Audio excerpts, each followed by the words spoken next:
রাজধানীর রামপুরা ব্রিজ সংলগ্ন হাতিরঝিলের প্রবেশমুখে চেকপোস্ট বসিয়ে যানবাহনে তল্লাশি চালিয়েছে যৌথ বাহিনী। গত রাত 11:30টার দিকে বিশেষ চেকপোস্ট বসানো হয়। সেনাবাহিনী, র্যাব ও পুলিশ যৌথভাবে এই অভিযানে অংশ নেয়। এ সময় প্রয়োজনীয় কাগজপত্র দেখাতে না পারায় 4টি মোটরসাইকেল আটক করা হয়।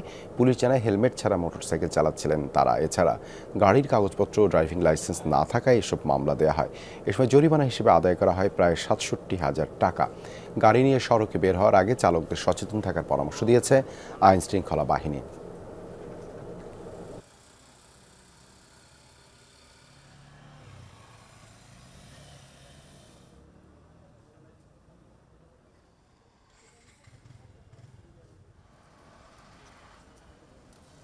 মোটরসাইকেলের ডকুমেন্ট ছিল না থাকার কারণে আর কি আমার হচ্ছে কি যে আপনার গাড়িটা চেঞ্জ করছে, তখন যে আবার পেপারস নিয়ে আর কি পরে হচ্ছে আপনার নিলাম, তো যে লাইসেন্স ডেট ওভারের কারণে পরে মামলা দিয়েছে। এটা সবার জন্যই ভালো, কারণ আইন তো সবার উঠ দেয়, তাই না? এটা তো অনেক ভালো জিনিস।